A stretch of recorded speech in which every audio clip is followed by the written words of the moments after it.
नमस्कार माझा त्यांच्या पदाचे. सुमारे 350 वर्षापूर्वी महाराष्ट्रामध्ये, मराठवाड्यात, गोदावरीच्या आसमंतामध्ये जांब नावाचं जे लहानसं गाव, जांब गावे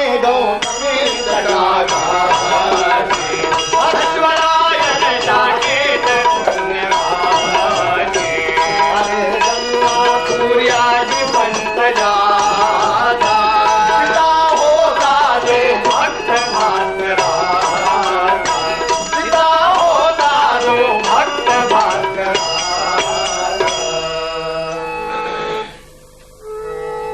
त्या जांब गावी वृत्तीनं कुलकर्णी असलेले सूर्याजी पंत ठोसर या नावाचे देशस्थ ऋग्वेदी ब्राह्मण होते. त्यांच्या पोटी, त्यांच्या आईचं नाव राणूबाई, त्यांच्या पोटी रामदास स्वामींचा जन्म झाला.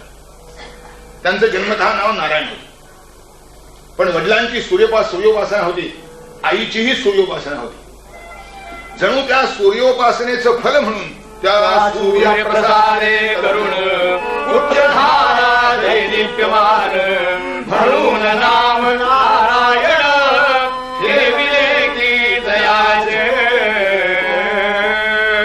सूर्यासारखा तेजस्वी असा पुत्र झाला. सूर्योपासनेचा परिणाम म्हणून अगदी अलीकडच्या काळामध्ये लोकमान्य टिळकांचा जन्मही सूर्योपासनेच्या व्रतानंतर झाला आहे असं शास्त्र इतिहासाने सांगितलं. तेव्हा मागे काहीतरी तपस्या लागते, कुठेतरी भक्ती लागते, कुठेतरी निष्ठा लागते. रामदास स्वामींचा जन्म झाला. दैव ही मोठी विलक्षण गोष्ट आहे, ते कोणालाही कळत नाही. मनुष्य जन्म धारण केला की मनुष्याचे जे सगळे काही भाव असतात ते त्याच्या मागोमाग येतातच. रामदास स्वामींच्या बरोबर ते आले. ते लहान असतानाच त्यांचे वडील निवर्तले. प्रपंचाचा भार त्यांच्या थोड्या बंधूवर पडला. त्यांचं नाव गंगाधर. आई दुःखी झाली आणि मग त्याच बसून तिला वाटायला लागलं की हा नारायण फार हूड आहे. रामदास स्वामी बालपणामध्ये अतिशय हूड होते, मोठे व्रात्य होते. रॅगिंग करीत होते असं त्याचा अर्थ नाही, पण हूड होते, व्रात्य होते. तेव्हा आईला वाटे की हा मुलगा माझा याला सरळ वागायला लागला म्हणजे बरं, आणि सरळ वागण्याचं चांगलं साधन कोणतं, गळ्यात जोडणं अडकवणं, म्हणजे लग्न करून देणं. आणि म्हणून समर्थांच्या वयाच्या 11व्या-12व्या वर्षी त्यांचा विवाह, त्यावेळेला हे सामान्यतः लग्नाचं वय मानलं जात असे पुरुषाचं, बाईचं त्याच्यापेक्षा लहान असे. 7-8 वर्षाच्या मुलीचं लग्न व्हायचं, 11-12 वर्षाच्या मुलाचं लग्न व्हायचं. 14-15 वर्षाचा झाला म्हणजे फार मोठा झाला. मुलगी 10 वर्षाची झाली म्हणजे फार मोठी. असं जुन्या काळी मानलं जात असे. तसंच मानावं की नाही हा प्रश्न स्वतंत्र आहे, पण पद्धत त्यावेळेला अशी होती. त्यामुळं समर्थांचं लग्न करून द्यायचं ठरवलं. आता समर्थ लहानपणापासूनच एक नव्या प्रवृत्तीचे होते. ते व्रात्य होते, हूड होते खरं, कारण त्यांचा व्रात्यपणा आणि हूडपणा त्यांच्या शरीरातल्या मनबुद्धीतल्या उसळत्या चैतन्याचं दूतक होता. गुळाच्या ढेपा काय कामं करणार, चिकीचे गुळ ते सुद्धा पुन्हा जिथं बसले तिथेच रोवल्या. तर पोरं हूड असलीच पाहिजे. विळविळीत पोरं काय कामाची, काय पुढे समाजकार्य करणार ते. पोरांचा हूडपणा आईबाबाला का जाणवतो, त्यांना त्यांच्यावर लक्ष देण्याकरता वेळ काढावा लागतो. म्हणून पोरं घरी बसली की आईबाप खुश. दुर्दैवी आहेत ती पोरं आणि करंट आहेत ते आईबाप. पोरं हूड असायचे, त्यांच्या हूडपणाला वळण लावणं हे महत्वाचं आहे. ते जे उसळतं चैतन्य आहे त्याला वळण लावणं महत्वाचं आहे. समर्थांच्या घरी ते संस्कार होते, पण समर्थ त्याला लोकविलक्षणच हूड होते. पण एक दिवस पुढे विलक्षण झालं. सकाळपासून समर्थ कुठे दिसलेच नाही. आता वांड पोर दिसलं नाही, कुठे गेलं, काय झालं कोणा ठेवू, तिकडे उडत तिकडे उडत, अगदी विहिरी सुद्धा उपसून पाहिजे. समर्थांचा कुठे पत्ता लागला नाही. शेवटी वर काहीतरी खुडबुड झाली, उंदरांनी खुडबुड झाली, न जाणं वर तर नाही ना, म्हणून माळ्यावर पाहिलं तर समर्थ भिंतीला टेकून अशी चिंताग्रस्त मुद्रा करून बसली होती. वय वर्षी 9. आईला म्हणून आश्चर्य वाटलं की आपलं पोर आणि इतकं गुणानं बसलंय. ती जवळ गेली, मोठ्या पाठीवरनं प्रेमाने पाठीवरनं हात ठेवला. नारायण, अरे कसली चिंता करतोस? समर्थ काय बोलले माहितीये? माय चिंता करतो विश्वाची, या जगाचं मंगल कसं होईल याची चिंता करतो, त्याचं कल्याण कसं होईल माझी चिंता. कारण आडमार्गे भरले सगळे, त्याच्याकरता आम्ही अवतार घेतला. हे कसं होईल याची चिंता करत. आईला मोठं आश्चर्य वाटलं, पण समर्थांचा अधिकार ओळखण्या इतकं नाही वाटलं. बोल. वर्ष 2 वर्ष गेली आणि आईचं टुमणं लागलं. गंगाधराच्या म्हणजे थोरल्या मुलाच्या मागे ज्येष्ठ म्हणत असत त्यांना, किंवा श्रेष्ठ म्हणत की अरे तुझ्या धाकट्या भावाचं लग्न करून दे. गंगाधर अधिकारी होते, समर्थांची योग्यता जाणून होते, समर्थांची प्रकृती प्रवृत्ती काय आहे ते ओळखत होते. ते म्हणजे आई, नारायणाला मान्य आहे का नाही? त्याला मान्य नसेल तर आपण गळ्यात घालून काय उपयोग आहे? आणि त्याला काय लेकराला कळतं? म्हणजे लग्न करायला निघालो ना तर लेकरू कसं म्हणायचं त्या? मी सांगते म्हणजे आईने समजावून सांगायचा प्रयत्न केला, समर्थाने नाकारायचा प्रयत्न केला. शेवटी आई हट्टाला पडली, आपल्या गळ्यात शपथ घातली आणि बोलता बोलता ती माऊली भोळेपणाने म्हणून काय म्हणाली, म्हणजे नारायणा, अरे भोल्यापर्यंत तरी मेला नाही म्हणू नको. माझं म्हातारीचं एवढं तरी ऐक, आता मी किती दिवसाला पुरले तुझ्या. समर्थ म्हणले, आता याच्यापेक्षा जास्त खोलात जाऊ नये. आईलाही खुश. असं आहे, धर्मशास्त्राचा एक मोठा गमतीचा नियम आहे. आपण कोणतंही सत्कर्म करायला बसलो की त्यामध्ये एक मंत्र म्हणतो, संध्येत सुद्धा तो आहे, सर्वेषाम विरोधेन ब्रह्मकर्म समारभे. सगळ्यांच्या अविरोध. आईचाच विरोध काय कामाचा म्हणाले, तेव्हा तिला म्हणायचं, तू म्हणाले होतीस त्या वचनातून मुक्त झालो, एवढं म्हणता यावं म्हणून समर्थाने आईचा विरोध टाळण्याकरता भोवल्यापर्यंत तरी नाही म्हणू नको हे जे तिचं वाक्य आहे त्यापेक्षा खोलात गेले नाहीत. बरं, आईला मोठा आनंद झाला. अरे म्हणले, मुलाची मी परवानगी घेतो नाही म्हणणार नाही. तिला माहिती, एकदा भोल्यावर चढला म्हणजे पळायला जागाच राहत नाही. माणसं भूतकी इतकी गर्दी असते, काय विषय कोणी पळून देईल. तो मंगल का होईना पण घेरावच आहे.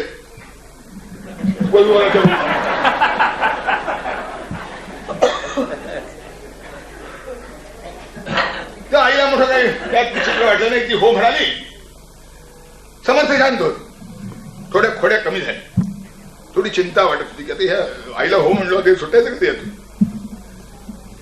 आईला वाटलं, पहा, लग्न करायचं म्हटल्याबरोबर माझा मुलगा शाळा झाला, आता खोड्या सोडल्या म्हणजे आता विचार करीत बसतो. बरोबर, जबाबदारी याची आणि पत्करायची लागते. झालं, त्यावेळेच्या पद्धतीप्रमाणे मुलगी पसंत केली गेली. चांगल्या घराण्यातली होती, चुमचुमीत होती, देण्या घेण्याची भानगड काही निघाली नाही, सभ्य माणसं होती. झालं, त्या लग्नपत्रिका काय असते त्या लिहिल्या गेल्या, वाटल्या गेल्या, वराडी जमा झाली, मांडव दिला गेला, मोठा थोडा मांडव दिला. आता जुन्या काळचं लग्न आहे, त्याचं संध्याकाळपासून संध्याकाळपर्यंत उरकत नाही. 4-6 दिवस आधी, 4-6 दिवस नंतर चालतं, कमीत कमी 8 दिवस तर चाललंच पाहिजे. आणि त्याप्रमाणे माणसाला परत माणसाने टाळलं. मागं काही व्याप नव्हता, बैलगाड्यातून माणसं यायची, रिझर्वेशनची भानगड नाही, किंवा रिझर्वेशन दिलंच गेलं पाहिजे अशी काय पंचायत नाही. बरं, कार्यालयात रिझर्वेशनची भानगड नाही, जरा मोकळे पण होतं. पुष्कळ माणसं, बरं त्यांचा परिवार खूप मोठा होता, स्नेही सोबती पुष्कळ होते, खूप गर्दी झाली. समर्थ भोल्यावर चढले, मध्ये अंतर पाय ठरला गेला, पलीकडची पोरगी उभी आहे आणि ब्राह्मण सावधान म्हणाले, विवाहकाली सावधान घे शब्द उपाध्यामदता. विवाहकाली सावधान घे शब्द उपाध्यामदता. भोल्यावरुणे नारायण भाव, भोल्यावरुणे नारायण भाव. झाला कायनी पडता हंसाते कोठुनी सांगा तरी कसे. आणि त्या विवाहाच्या वेळेला शुभ लग्न सावधान असं म्हणाला ब्राह्मण. समर्थांनी आपल्या मनाशी विचार केला, लग्न हे जर शुभ आहे तर सावधान कशा करता म्हणायचं. सावधान म्हणजे कॉशन. शुभ असेल तर सावधान का, आणि सावधान असेल तर शुभ का म्हणायचं. तेवढ्या माणसाचा घोटाळा काही कळत. आपण सावधान तेवढं लक्षात ठेवा. समर्थांनी जी उडी मारली म्हणतात, कोणाच्या खांद्यावर कोणाच्या डोक्यावर पाळले, समर्थ जे पळाले, कशाचा मोडक्याचा घेराव जागीच राहिला, समर्थ पार पसारून गेली. मुलगा पळाला. आता काय विचार करा, सगळ्या मंडपामध्ये हलगल्लोळ मारला, सगळे भाव कसा झालं, पण समर्थ काही सापडले नाही. जे गेले ते गेले, पुन्हा घराकडे फिरून पाहिलं नाही. आईला अतिशय वाईट वाटलं, तुम्ही माझ्या हट्टा करता मी मुलगा गमावला. म्हातारीच्या डोळ्याचं पाणी खळलं नाही. राणूबाई शेवटी आंधळ्या झाल्या. शोकाम आपल्या ठिकाणी कानकोण ठेवून गेले होते. त्या मुलीचं पुढे काही वेळ झाले लग्न वेगळं व्यवस्थित झालं. आमच्या बुद्धिवादी लोकांना सापडलं नसलं तरी गोष्टी नाही, कारण त्यांना समर्थांना शिवाय द्यायला काहीतरी कारण पाहिजे. त्याचं काही झालं, कारण लग्न समारंभ सप्तपदी नंतर पुरा होतो. हे मंगलाष्टक आणि ते आंतरपाठाच्या आधीच पळून गेले होते, तेव्हा ती मुलीचं लग्न झालंच नव्हतं.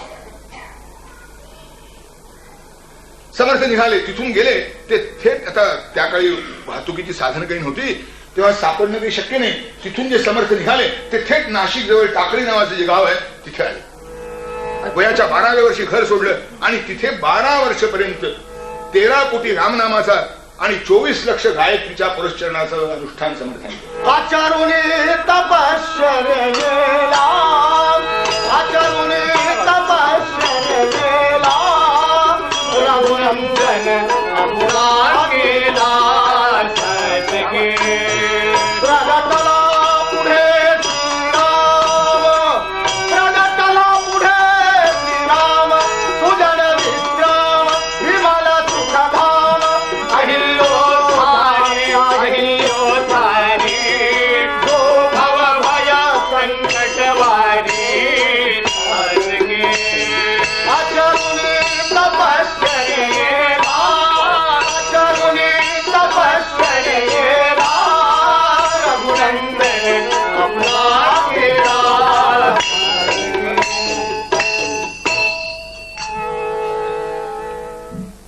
समर्थांनी अतिशय उग्र तपश्चर्या केली. गायत्री पुरस्चरण तर पाण्यामध्ये उभं राहून कसं सांगतात, कमरे इतक्या पाण्यामध्ये उभं राहावं आणि पुरस्चरण करावं. ते मासे असे समर्थांना टोचून टोचून टोचून त्यांचं कमरेच्या खालचं अंग असं पांढरं झालं होतं, असं वर्णन आहे त्यांच्या चित्रामध्ये. मी एवढ्या करता सांगतो, हे आपल्याला फ्री हळद आणि हो गोळीची खाई असते हे समजावं म्हणून सांगतो. आणि हे जेव्हा समर्थाने केलं तेव्हा त्यांचं वय फक्त 12 वर्षाचं होतं. तिथून पुढे 12 वर्ष पुरस्चरण केले.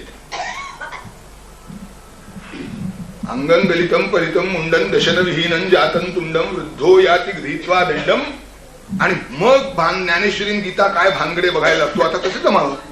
कौमार आचरेत प्राज्ञा धर्मान भागवतान्य म्हणून एक संस्कृत सुभाषित का म्हणतो, यावत् स्वस्थमिदम शरीर मरुजम यावत् जरा दूरतो यावच्चेन्द्रिय शक्तिर प्रतिहता यावत् क्षयो नायुषः तात्मश्रेयसी तावदेव विदुषा कार्य प्रयत्नो महान संदीप्ते भवने तु कूप खननम प्रत्युद्यमः कीदृशः. घराला आग लागली म्हणजे मग विहीर खोदण्यात तसा अर्थ नसतो. तसं योग्य वेळी साधना उभी करावी लागते तर त्याचा उपयोग होतो. समर्थांसारख्या श्रेष्ठ महापुरुषांनी सुद्धा वयाच्या 12व्या वर्षी साधनेला आरंभ केला आणि 1-2 दिवसाची नाही, एकमात्र साधना अखंड 12 वर्ष केली. परिणाम असा झाला, प्रत्यक्ष रामचंद्र प्रसन्न झाले. आणि असं म्हणतात की समर्थांना जो मंत्रोपदेश आहे तो स्वतः रामचंद्रांनी दिलेला आहे, तेच त्यांचे गुरु आहेत. ही भाग्यवंताची गोष्ट आहे. अर्थात त्यामुळे समर्थ मोठे झाले असं मला म्हणायचं नाही, समर्थांच्या मोठेपणाचा तो परिणाम असं मला सांगायचं. कारण तुकाराम महाराजांचे गुरु भेटले नाही, स्वप्नात गुरुनी उपदेश दिला. म्हणजे गुरु किती थोडा पुरतो त्याकरता सांगितले मग आपल्याला. आपले प्रयत्न कसे असेल ते असतात, हे महत्वाचे आहे. आणि नंतर ज्या देशाचं आपल्याला जागरण करायचं आहे, ज्या समाजाचा उद्धार करायचा आहे, त्याची परिस्थिती काय आहे ही चक्षुर्वय सत्यम पाहावी म्हणून 12 वर्ष आसे तू हिमाचल तीर्थयात्रा केली. समर्थ 12व्या वर्षी बाहेर पडले, 12 वर्ष पुरस्चरण केले. पुढे जे त्यांनी म्हटलं आहे की सामर्थ्य आहे चळवळीचे, जो जो करील तयाचे, परंतु तेथे भगवंताचे अधिष्ठान पाहिजे.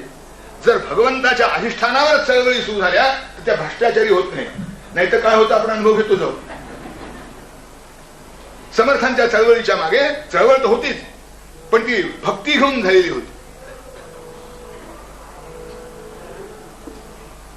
12 वर्ष तीर्थयात्रा केली, आसे तू हिमाचल घटाली. जगाची परिस्थिती पाहिली, जग कुणीकडे चाललंय ते पाहिलं, माणसं कशी वागतात ते पाहिलं, ज्यांच्यावर समाजाच्या मार्गदर्शनाची जबाबदारी आहे तो ब्राह्मण वर्ग कसा लाचार झाला आहे ते पाहिलं. ब्राह्मणाला समर्थांनी जितके शिवे दिले तेवढ्या कोणाला दिल्या नाहीये. ब्राह्मण बुद्धीपासून चेवले म्हटले, भ्रष्ट झाले म्हटलं आहे, खूप दिले शिवे. परत आले आणि विचार केला की जिथे सांगितलं तर उपयोग होईल असा जो देश आज आहे तो महाराष्ट्र आहे आणि त्यातही सह्याद्रीचा आसमंत भाग आहे.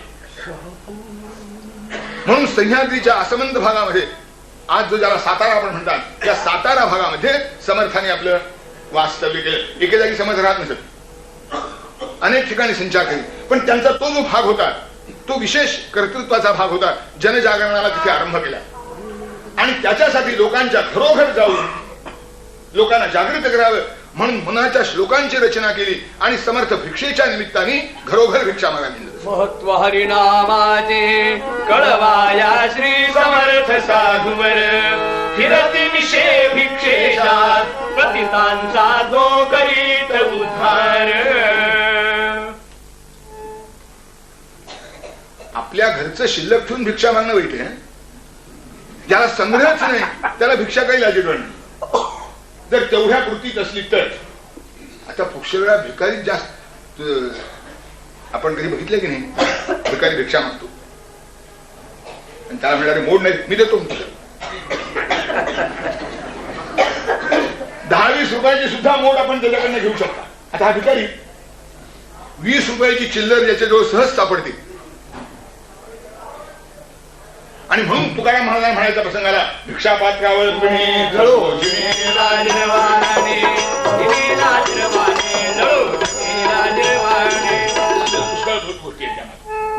समर्थ भिक्षेच्या निमित्ताने हिंडायचे.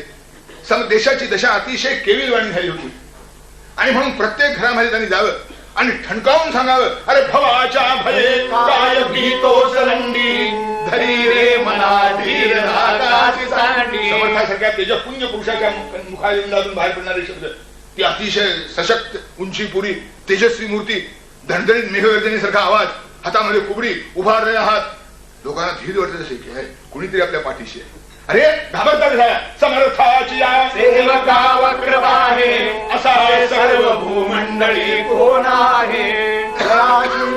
वरती लोकदिनी दुबेची कला रामदासाभिमानी जय जय रघुवीर समर्थ.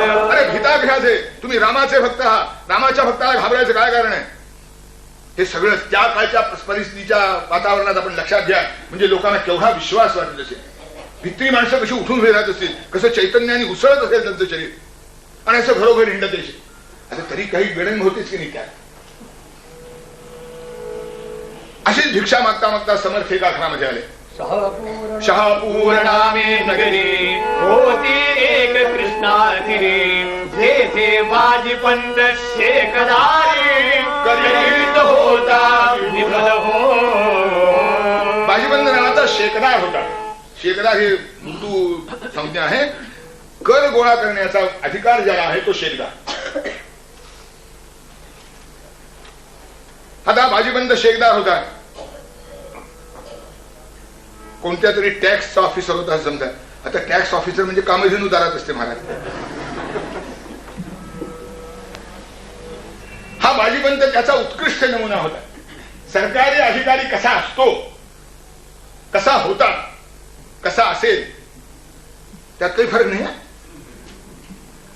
चाणक्यानं आपल्या अर्थशास्त्रात लिहिले की सरकारी अधिकारी पैसे केव्हा हातात हे कळत नाही, पाण्यातला मासा पाणीत केव्हा पितो हे जसं कळत नाही तसं. इतकं बेमालूम काम चालतं. 20-20 वर्ष पत्ता लागत नाही महाराज. असं काय करतात. भयंकरातली भयंकर गोष्ट चालू असते आणि तरी पत्ता लागत नाही. त्या बाजीपंताचं तसं चाललेलं होतं. महाराज त्याचं वर्णन करतात. कसा होता बाजीपंत. लोलूप भावी गो सदा लोलूप भावी गो सदा हरी पदा कदा ध्याई कदा ध्याई संसार सयाची मुद्र देवतावाणी नितबांगी गया घरवाले नितबांगी गया घरवाले हे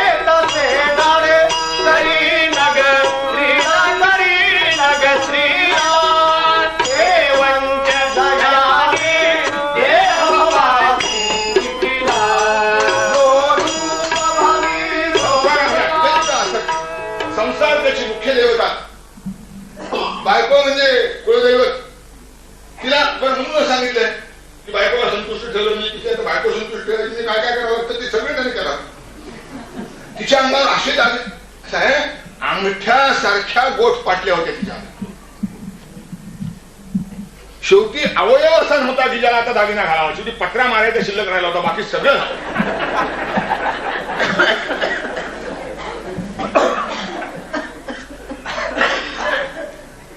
रोज नवीन शेत घ्यावं, रोज नवीन घर घ्यावं. सोनूमा एक गोष्ट सांगितलं त्यामुळे मी एका ग्रस्ताकडे वराडामध्ये गेलो होतो. नेहमी उतरायचं ते उतरलो. ग्रस्त जरा सचिन तर दिसला.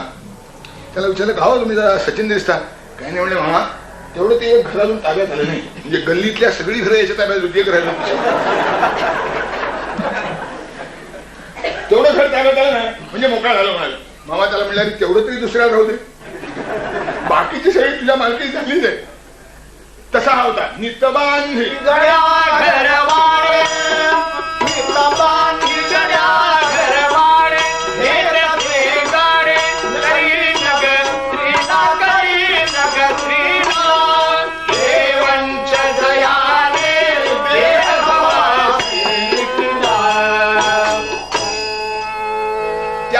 सुखोपभोगाची म्हणून जेवढी साधनं उपलब्ध होती ती सगळी जास्तीत जास्त चांगली आणि अधिकात अधिक प्रमाणात त्यानं गोळा केली होती.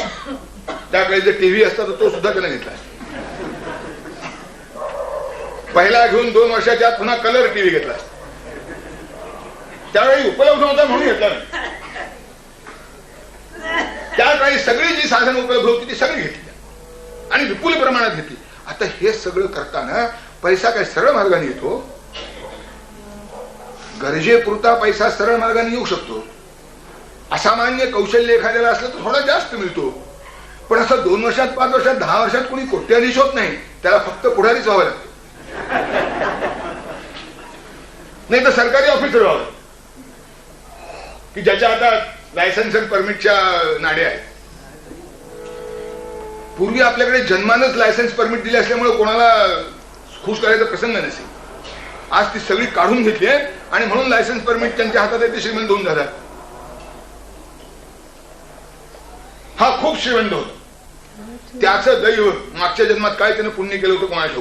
त्याच्या घरात फिरत श्री गुरुराज आले. श्रीराम राम जय राम असे म्हणाले. ते ऐकता घरधनी निसरागा. बोलू नको अशुभ शासनी गेला. समर्थ त्या घरामध्ये आले. त्यांनी श्लोक म्हणला. मरे एक त्याचा तुझा शोक वाढे. अकस्मात तोही पुढे जात आहे. पुढे नाजली लोहरे क्षोभ होतो. म्हणून पुन्हा मागुता जन्म देतो. श्रीराम जय राम जय जय राम. आता त्या बाईनं ती पोतेर घालीत होती. मला मागे आता आपण विचारलं की नाही मला माहित नाही, पण मागे एकाने मी हे सांगितल्यावर प्रश्न विचारला होता की एवढी श्रीमंताची बाई पोतेर कशी घालत होती. हातामध्ये गोठपाटल्या होत्या आणि पोतेर कशी घालत. असं आहे, नवऱ्याला 5 रुपये प्रमोशन झालं की पोळ्याला बाई ही नवीन फॅशन आहे. जुना काळात घर काम करताना बायकांना इतकींची सुद्धा खर्च नसते. आधी सडा सारण धुणं पाणी सुद्धा बायका घरात करत. त्यामुळे डायटिंग न करता चांगल्या.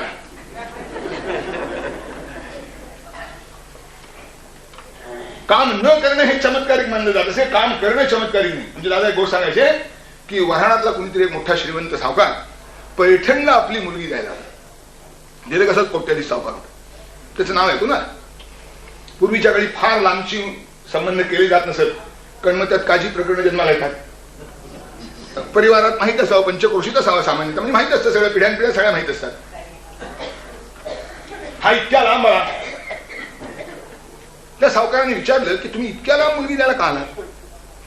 तुम्ही माझी मुलगी मोठी आहे, मी मोठं श्रीमंताच्या घरी वाढलेली आहे, लाडकी आहे, तिला कामाची सवय नाही.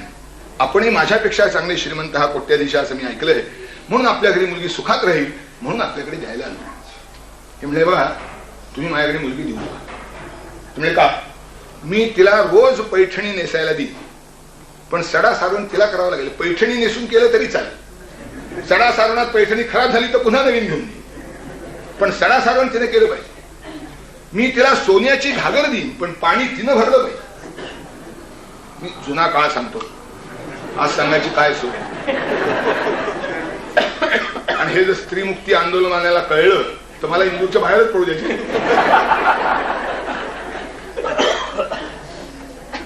मला फक्त एवढ्या करता सांगायचं आहे की बाई ती सार्विक होती याच्याबद्दल शंका घ्यायचं कारण नाही. ती सार्विक होती आणि समर्थाने ते मध्ये त्याचा दुधा शोकवाई श्लोक म्हणला आणि पुढे श्रीराम जय राम जय जय राम म्हणाले. ती बाई जी वाघासारखी बाहेर आली म्हणते, म्हणजे मेल्या नको बोलू सरे दो गड्या, नको बोलू सरे दो गड्या, भले ते भरल्या घरी, भले ते भरल्या घरी. श्री मशीद मळगी नसे, श्री मशीद मळगी नसे, भरली पोराने ओसरी रे, भरली पोराने ओसरी. तुला करिता तवे निफणी, तुला करिता तवे निफणी. काही दुनिया मधल्या घरी रे, काही दुनिया मधल्या घरी. आग लागो तोंडा तुझ्या, आग लागो तोंडा तुझ्या. निघमेल्या काळे करी रे, निघमेल्या काळे करी. आणि तिने समर्थनाच्या शिया घातल्या म्हणतात. कोसळल्या म्हणजे मेल्या. मोठ्या लोकांच्या घरात गेल्या, मी भिक्षा कशी मागावी ते तुला मेला कळलं नाही. हा मरे एक त्याचा तुझा शोक आहे. आणि त्या बाईला सगळ्यात लागलं काय माहितीये का, की ते श्रीराम जयराम म्हणाले ना, तिला वाटलं रामाचं नाव एकदा शेवटी शिंकाळी उचलून चाललं म्हणजे रामाचं नाव घ्यायचं. राम बोलो बाय राम, त्याच्याशिवाय राम कधी म्हणायचा नाही. आणि हा मेला गोसावडा, माझं भरलेलं घर खत भरलेलं होतं. तुम्ही मेल्या घराकडे बघितलंच का माझ्या? गुराढोरानं गोठे भरले, पोरानं अंगण भरले, धान्यानं ओसरी भरली, कणकी भरली आहे, सुनानं मधलं घर भरलंय, भांड्यानी आतलं घर भरलंय, दागिन्यानी पेट्या भरल्या. आणि मेल्या ह्या घरामध्ये तू अंगोंगळ बोलतोस, तुला कळत नाही? भिक्षा कशी मागावी अक्कल नाही तुला? समर्थानं वाटलं की बाईला जरा कमी ऐकू येत असा, आणि म्हणून मी जे बोललो ते तिला नीट ऐकू. कारण रामाच्या नावाला कोणी अमंगळ म्हणेल, अशुभ म्हणेल, ही कल्पनाही इतका 12 वर्ष प्रवास करून सुद्धा समर्थन आली नव्हती. त्याला वाटलं बाईला बहुतेक ऐकू आलं नाही. म्हणजे माय मी वेडवाकडे काही बोललो नाही. मी म्हणालो श्रीराम जय राम जय जय राम. हा तेच ते. आता मंगळ काय माय तुला माहित नाही? रामाच्या नावा इतकं मंगलानांच्या मंगलम त्रिभुवनात दुसरं काही नाही. जे बोलला श्रीरामाच्या नामाची गर्जना, अशुभते कथा नाहीना. राम राम ही दोन अक्षरे, तारकावध्याजना तयाची महतीन भावना. नामे सदाहरा शांत प्रभू दुर्जनी, नामे सतविला शबरी बोधाजनी. जगी हे सनामये रामाचे शेवटी, नामे करल्या शिराज रावळे टाकूया जळपणा. म्हणून राम राम. बाई रामाच्या नावासारखं मंगल जगामध्ये दुसरं काही नाही. कल्याणानं निधानम कलिमल मथनम पावनम पावनानाम पाथेयं जन्मुमुक्षो सपदि परपद प्राप्तये प्रस्थितस्य विश्रामस्थानमेकं कविवर वचसां जीवनं सज्जनानां बीजं धर्मद्रुमस्य प्रभवतु भवतां भूतये राम राम. राम राम भवतां भूतये भवतु. भूतये म्हणजे ऐश्वर्याय, कल्याणाय, मांगल्याय. तुमचं ऐश्वर्य मांगल्य कल्याण वाढावं म्हणून रामाचं नाव म्हणाली. बाई तू म्हण श्रीराम जय राम जय जय राम. आता ती जी संतापली संताप नको म्हणून सांगता फिरून तेच का बोलशी त्वदीय मनी जोगड्या किमपि लाज नाही कशी मुखास खिळ घालून वळवळून दे भती शिकून मगले सुखे सकल सज्जनाची त्यामुळे सज्जनाची रीत शिकून ये. खरंच आहे पूर्वीच्या काळी तुकारामाचे अभंग म्हणत लोक भिक्षा मागत असत. आता सिनेमातली गाणी म्हणत मागतात. सज्जनाची रीत शिकले ही म्हणजे सज्जनाची रीत शिकवणे म्हणाले जा. श्रीराम म्हणाले की सज्जन आहे म्हणून तर म्हणतो श्रीराम जय राम जय जय राम. सांगितलं तीन तीनदा सांगितलं मेलेला काही कळत नाही म्हणाली. तिने हाताचे पोते होते करी पोते तेच तिने फेकले बहुराये स्वामी मुखावरी परी झाला संतोष त्यास त्या योगे. हातामध्ये पोते होतं तेच तिने समर्थांच्या तोंडावर फेकून मारण्याकडे फेकले. समर्थाने आपलं तोंड जरा चुकवलं होतं पोतेने झेललं. राग आला नाही. आईचं वात्सल्य अद्वेष्टा सर्वभूतानां मैत्र करुण एवच. हे का जमत निर्ममो निरहंकार समदुःख सुखक्षमी. माणसं आपल्या मुला माणसावर रागावतात. हे त्या पोते फेकून मारण्यासारखा घोर अपमान केला असताना सुद्धा समर्थ रागावले नाही. त्यांनी ते पोते झेललं आणि बाहेर आले. मनाशी विचार केला की माझी सुनबाई कुठे शहाणी आहे. तिने मला लक्षणेनं सांगितलं की समर्था रामनामाचा रंग ह्या पोतेऱ्यासारख्याला कशाचा चढायचा. अहो रंग नवा चढवायचा जर असेल तर पहिलं स्वच्छ धुवावं लागतं तेव्हा नवा रंग चढतो. पहिलं जर असं बरबटलेलं असेल तर त्यावर नवीन रंग चढेल कसा तुम्हाला कसं कळत नाही असं माझी सून म्हणाली. शहाणी आहे कुठे. ते परत आले. ते पोतेरे घेतलं आणि कृष्णेमध्ये स्वच्छ धुतलं. पोतेऱ्याचा काय गुण आहे कोणाला आधी शोधणं म्हणून वापरावं मागून त्याचं पोतेरं करावं 4-8 दिवसांनी स्वच्छ धावं. परीड घडी काय असेल इतकं स्वच्छ होतं. प्रयोग करून बघा. त्या शेणातल्या आणि गोमूत्राला क्षाराचा परिणाम होतो आणि ते ऍब्सॉर्ब करून घेतात ती सगळी घाण त्यातली काय फडक्यात असेल तेव्हा फडकं स्वच्छ पांढरं स्वच्छ. समर्थ म्हणले पहा आमच्या मुलीचं अंतःकरण मुळात असं आहे पण त्या विषयाच्या चिखलात म्हणजे बरबटलंय. आता तिच्याकडे काय दोष म्हणून ते हातामध्ये घेतलं आणि त्याचे काकडे केले. फाडले ते आणि काकडे होईल त्याने तुपामध्ये भिजवले आणि रोज सकाळी रामरायाची प्रार्थना तो काकडा घेऊन मान्य करा हा देवा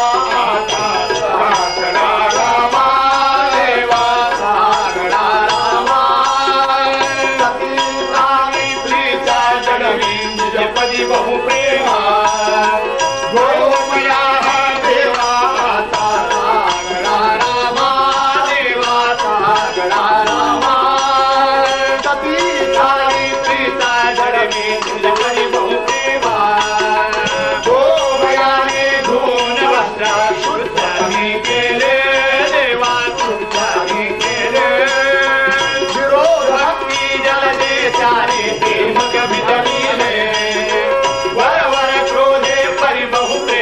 धदला आरतीयले देवा धदला आरतीयले जात वस्त्राचे हे मगम्याकडे गेले निजबोधाचा प्रसाद देऊन माया समवारा देवा माया समवारा सती सावित्रीला द्यावा धर्मणे परिहारा मान्य करा हा देवा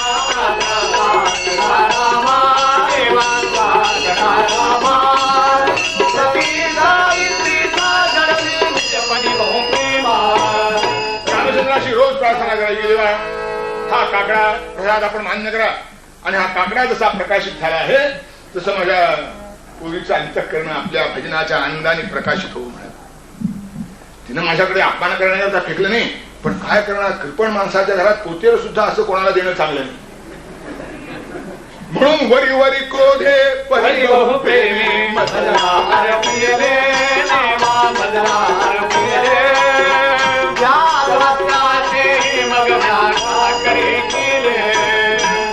पाहिलेली गोष्ट सांगतो आपल्याला, कदाचित पूर्वी ऐकली असेल. आता जेवायला मुलीकडे होतो, बसलो होतो जेवायला. ते तूप वाढायचं काम स्वयंपाकीकडे आलं. का आलं कोण होतो? खरं म्हणजे मालकीने तूप वाढलं पाहिजे संयम. म्हणजे किती वाढावं काय वाढावं नियंत्रण टाकलं त्याच्यावर. कमी वाढायचं असेल तर कमी वाढलं जातं, जास्त वाढून चाललं असेल जास्त वाढलं जातं. तूप वाढायला ती त्याची चुकून स्वयंपाकीने.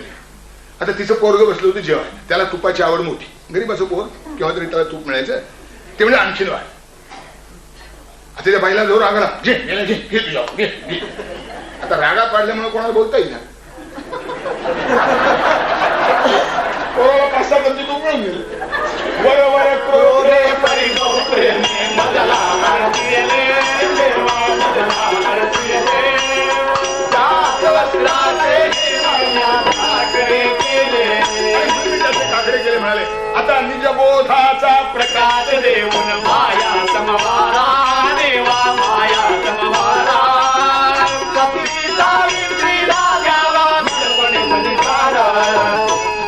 त्यांनी समर्थाने रोज प्रार्थना करावी. 8-10 दिवस झाले आणि समर्थ प्रार्थना करायला लागलेल्या दिवशीच काय झालं योगायोग कोणाला ठोक. आमची मोगलाई जी झोपलेली होती ती जागी झाली आणि ते बाजीपंताच्या भागाचं रेकॉर्ड निघालं. त्याने गेल्या 12 वर्षामध्ये कर भरलेच नव्हते आणि तरी पत्ता लागला होता. ऐकली मोगलाई नाही. आता मोगलाईलाच नाव ठेवायचं काही कारण नाही म्हणा.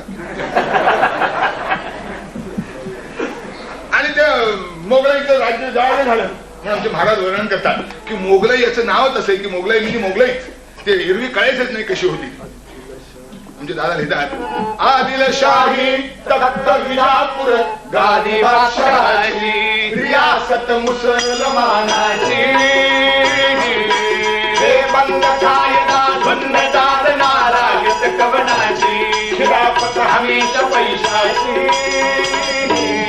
मनगती असे जा जोर तोच शिरजोर मजा त्याची गरिबा गाठ दंडुक्याची सरदार अमीर उमराव गणपती अडचण खुर्चीला कायदा मुळीच मरून गेला खिसास करल जो सैल तयावर बहाल मरिताची खबर ना कुणाच कवनाची. आता फक्त आदिलशाही विजापूर म्हणायचं नाही, लोकशाही दिल्ली म्हणायचं एवढाच फरक होतो.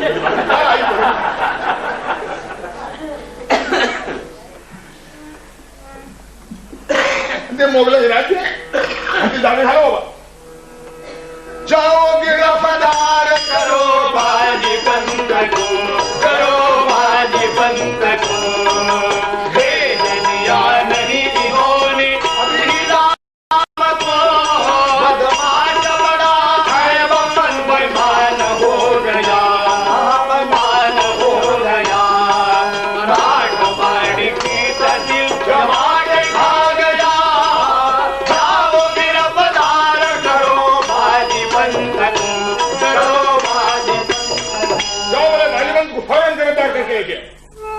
मुसलमानी शिपायाचं पैठण सुटलं. बाजीपंताकडे दौडत आले. त्याचं एक का नाही 2 नाही ऐकलं नाही. त्याला उचलला, बांधला, घोड्यावर घातला, घेऊन. आता जेव्हा उचलून नेला तेव्हा कोणी आडवं आले नाही आणि जेव्हा त्याला नेला तेव्हा मग सगळे रडायला. आणि त्या बाईच्या पहिल्या प्रथम काय मनात आलं, माझ्या येऊन भरल्या घरी भरल्या घरी भलते तो दोगडा भल भलते तो दोगडा गेला बोलून त्याचे फळ गेला बोलून त्याचे फळ पडला पतीच्या पायी घोडा पडला पतीच्या पायी घोडा. माझ्या गोकुळासारख्या भरलेल्या घरात त्या गोसावड्यानं अशुभ उपचार केला, त्याचा परिणाम आहे. म्हणजे नाही तरी माझा नवरा गेली 12 वर्ष पैसे खातो. आजच कसं उजाडलं सरकारला. 8 दिवस झाले म्हणजे मेला इथे येऊन गेला. काय माणसाची मौज आहे. परमार्थाशी धर्माशी कुठे संबंध जोडणारे असे अपघात जर घडले तर त्याला लगेच धर्माचा कंटाळा येतो. लगेच कोणाच तरी पायगुण वाईट असतो आणि त्यामुळे होतं असं म्हणतात. सुखस्य दुःखस्य न कोपी दाता परो ददाती ती कुबुद्धिरेषा हे माणसं कधी लक्षात घेत नाही. आमचा एक मित्र होता, त्याच्या घरी नवरात्राचा उत्सव असायचा आणि रोज नवीन पक्वान त्याच्या घरी तयार व्हायचं. देवीला नैवेद्य. आता आमच्या सगळ्या मित्रांची त्यामुळे चंगळ व्हायची. आम्ही त्याला विचारायचं नवरात्र केव्हा सुरू व्हायचं. त्याची आई मोठी सुगरण होती आणि ती रोज नवीन पदार्थ मित्र होतो, त्याला मला खायला मिळायचं संध्याकाळी जायचं मुक्का मला आठवणीने जायचं. पुढे बरेच दिवस आम्ही एकमेकांना भेटलो नाही. बरेच वर्षामध्ये गेली. पुढे नवरात्र सुमारात तशी माझी गाठ पडली. म्हणजे घड्या तुझ्याकडे नवरात्र असेल शिचे म्हणलं आमचं नवरात्र बंद झालं. का रे वा? ते म्हणजे नवरात्राचा घट बसला आणि म्हातारी चचली तेव्हापासून नवरात्र बंद. म्हातारी वय वर्ष 92.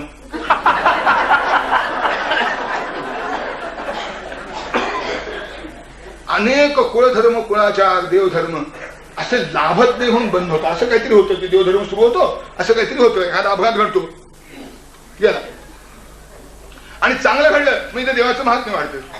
असं काही घडलं मला म्हणजे आश्चर्य वाटतं की नवरात्राची प्रतिष्ठापना झाली, गणपतीची प्रतिष्ठा झाली, कोणाचा पुण्यतिथी उत्सव झाला, कोणी ब्राह्मणाला दक्षिणा दिली, इकडे सत्यनारायण केला आणि त्यावेळेला अपघात झाला म्हणजे जर सत्यनारायण वाईट नवरात्र वाईट. प्रवासामध्ये शेकडो माणसं म्हणतात प्रवास कोणी सोडलेली नाही. मी आमच्या त्या मित्राला विचारलं, म्हणत अरे तुमच्याकडे तर कोणी झोपत नसेल, सगळे उभ्या उभ्या झोप घेता का? म्हणजे का मेलेला प्रत्येक मनुष्य सामान्यतः आडवा मेलेला आहे, उभा कोणी मरीत नाही. आमचे वडील हंतरुणावर मेले तेव्हापासून आम्ही हंतरुणावर झोपायचं सोडून दिलं, भिंती उभारून झोपायचं.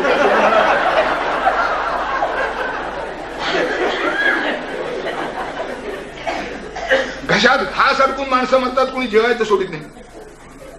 स्कूटरच्या अपघातात ज्याला अपघात होतो तो सुद्धा पुन्हा स्कूटरवर बसतो, स्कूटर बसणं सोडित नाही. आणि देवधर्माचं असं काही झालं की लगेच सुटून जातं. त्या बाईचं तसंच झालं. माझ्या येऊन भरल्या घरी भलते तो जोगडा गेला ओढून त्याचे फळ प्रजापतीचा पायी घोडा त्या मेल्या घोसावळ्याचे शब्द बोलले. आता तिने नवस सुरू केले नवऱ्याला सोडवण्यासाठी. आता काय काय नवस केले म्हणतात तिने. सत्वरी पाव तू मला प्रभो मैराणापतीला येऊ दे सुटून माझा खंडोबा जेजुरीचा राजा खरा वाहिन भंडारा उभयता ये उघडावणे भारती मागू अधिकवाणी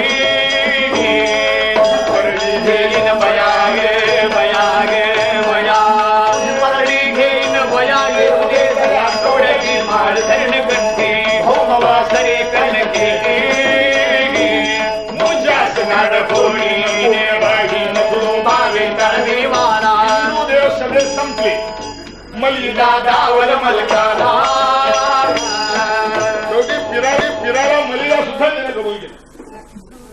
संसारी माणसं नवस करतात ते मोठी धोरणानं नवस करतात. ते आदित्वार मागायचा एक नवस आहे. म्हणजे काय, दर आदित्वारी शेजारी पाजारी जाऊन तांदूळ मागून आणून आपल्या घरी खायचे. तांदूळ आणायचे त्याचे आपल्या घरी खायचे. तेवढेच वाचले नवसही झाला. औचित मंगळवार म्हणून बायकांचा मंगळवार, धोरणी मंगळवार. अचानक उठून कोणाच तरी घरी यायचं आणि तिने जेव्हा म्हणलं मी तिच्या घरी त्या दिवशी जेवायचं. अचानक उठून कोणत्या तरी सवाष्णीला आपल्या घरी आणून जेवण घालायचं असा औचित मंगळवार कोणीतरी. आदित्वारी जो जो याचक माझ्या दाराशी येईल त्याला मी तांदूळ घालीन असं कोणी म्हणत नाही. हात मागून आणतो. फायद्यात फायद्यात पडतो की नाही. तसे या बाईनं नवसा मागून नवस सुरुवात केले. वारती मागू आदित्यवारी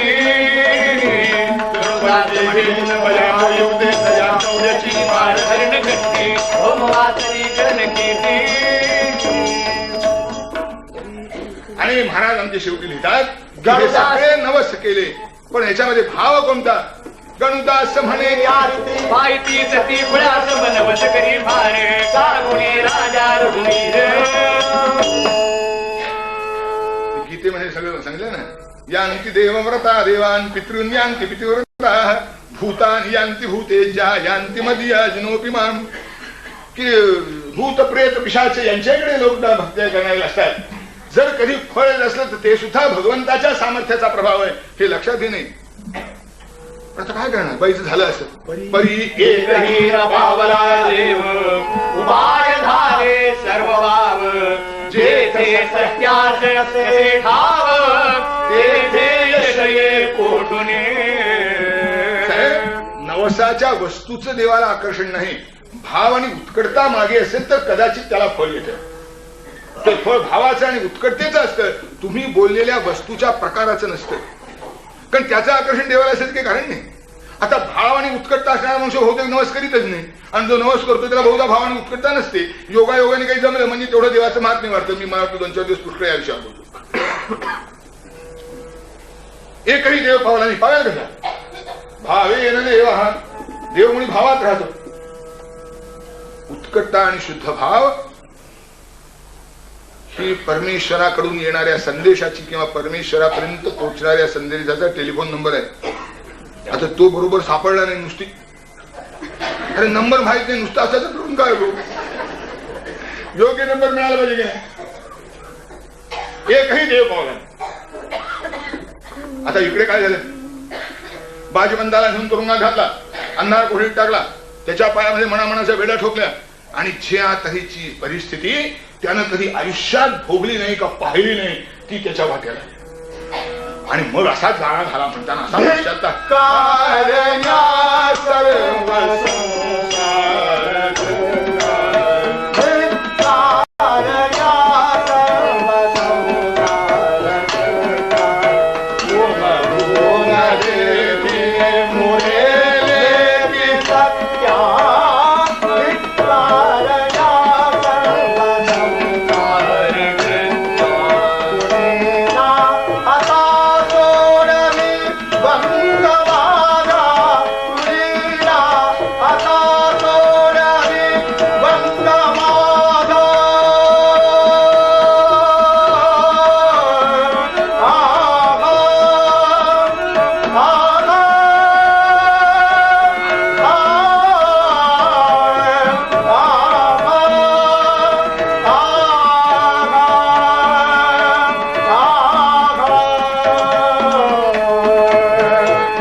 बाजीपंताच्या हातात बेड्या पडल्या जेव्हा पडल्या आणि ती अंधार कोठडी त्याच्या कपाळी आली, तेव्हा आपल्या सगळ्या गतजीवनाचा विचारही त्याच्या पुढे उभा राहिला. आणि त्याला वाटलं की देवा, मी खरंच तुझं स्मरण कधी केलं नाही, कधी दान केलं नाही, कधी धर्म केलं नाही, कधी व्रत केलं नाही, कधी तुझं नाव घेतलं नाही. बायकापुरांच्या हौसीच्या नादी लागून नाना तऱ्हेची कृत्य केली. त्यांनी मला खरं काय ते कधी उमगू दिलं नाही. त्यांना प्रसन्न करण्यामध्येच माझं संसाराचं कर्तृत्व आहे असं मी समजलो. उमगून देती मुले लेकी सत्या. बायको मुलं ही सत्य उमगू देत नाही, त्यांचा संतोष पाहिला की आणखीन आकर्षण निर्माण होते. असं आहे, पगारात न बसणारी वस्तू पहिल्या प्रथम घरी येईल तेव्हा बायको विचारले कसं आलं, तो पुढच्या पुष्कळ भांगडी ठरते. ती खुश होते आणि त्या दिवशी पोहे करून दिले की बाई भेटले का. उमगून देती मुले लेकी सत्या. त्यातला एकही माझ्या बंधाच्या वेळेला मला अडवण्यात याला आला नाही. त्याने तुम्ही काय करता, कशा करता हे घेऊन जा पण त्यांना सोडा, नाही तर आम्हाला त्यांच्या बरोबर न्या, नाही तर मला न्या, त्यांना सोडा. एक जण म्हणला नाही, सगळे लपून मिळाले होते. बायको सकट. आणि मी त्यांच्या नादी लागलो. देवा, आता कसं जायचं? त्या नुसत्या तुरुंगाबरोबर तरी माझं संपणार आहे का? आतापर्यंत मी जी पातकं केली ती मला किती जन्म छळणार आहे. तेव्हा मी तुझं नाव घेतलं नाही आणि त्याला जो पश्चाताप झाला तो मात्र खरा झाला, प्रामाणिक झाला. आणि प्रामाणिक पश्चाताप त्याला झाला आहे हे समर्थांना लक्षात आले. आणि ते रामचंद्राला म्हणाले, रामा रामा तव अगतिक करणी निधी माझी प्रस्तर करले रचिला तुला उद्धरिणी कपि हस्ते साक्षवधिने राघवा राघवा तसा सोडवा बंद येणवा भाजीपंताचा दैवारी उलगड्याचा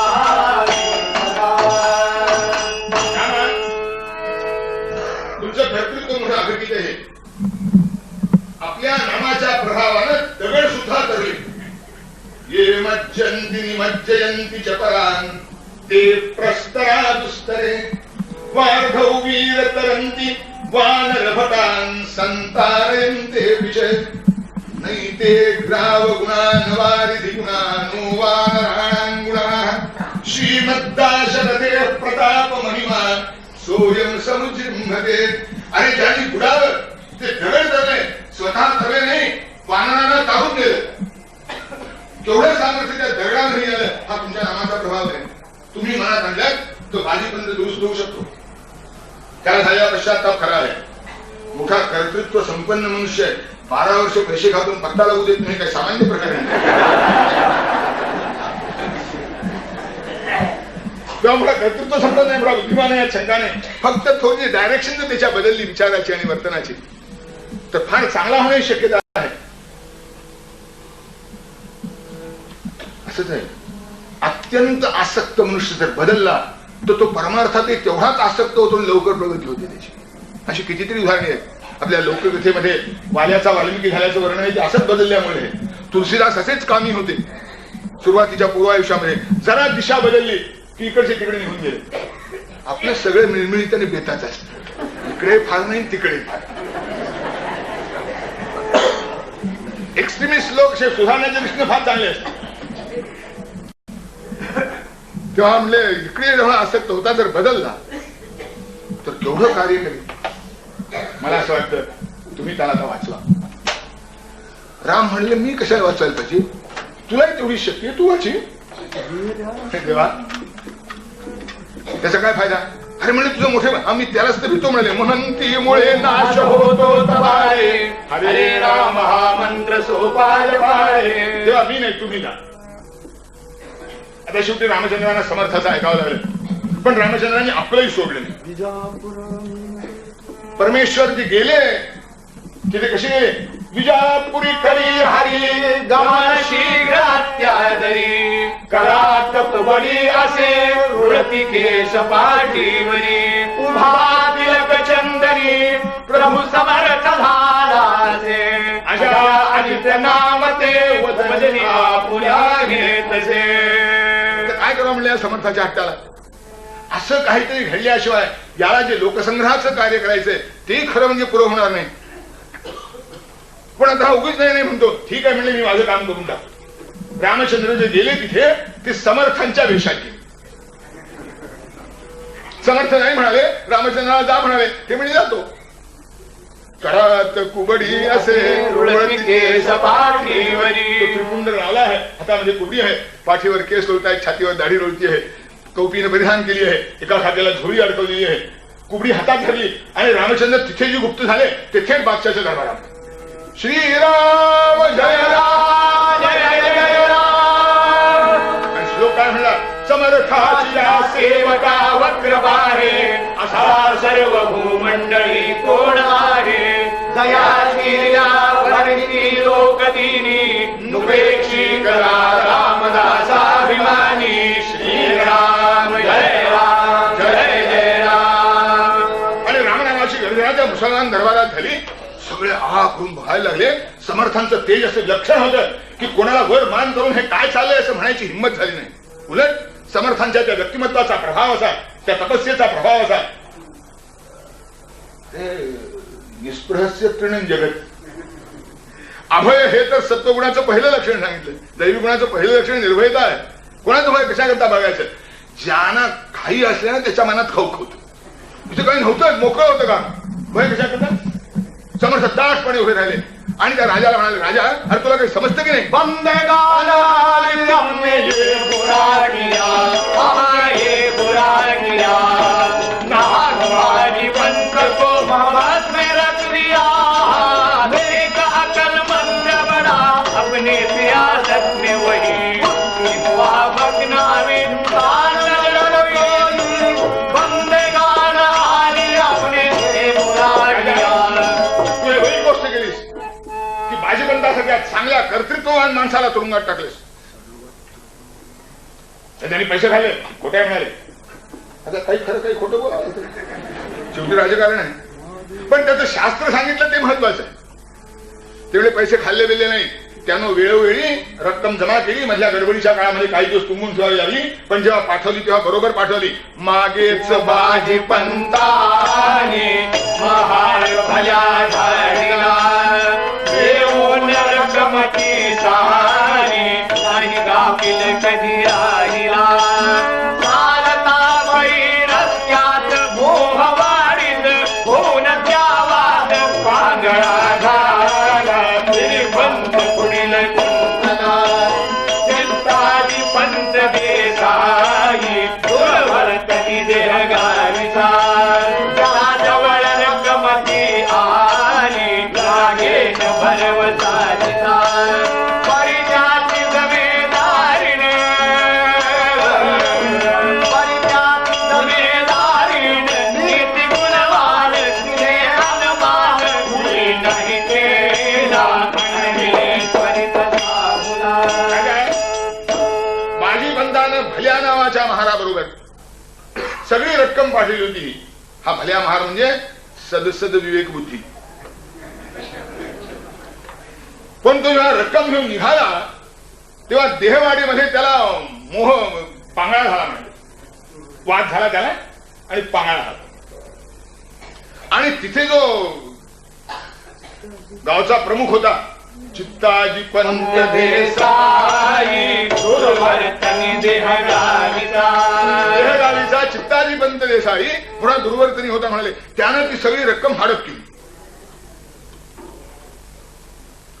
पण नीती नावाची त्याची जी जमेदारी होती तिनं ती सगळी रक्कम साहू लक्ष्मीकांता घरी रक्कम ठेविली व्याजी खरी महादराला मुलुख भरी देहगावी पंताला.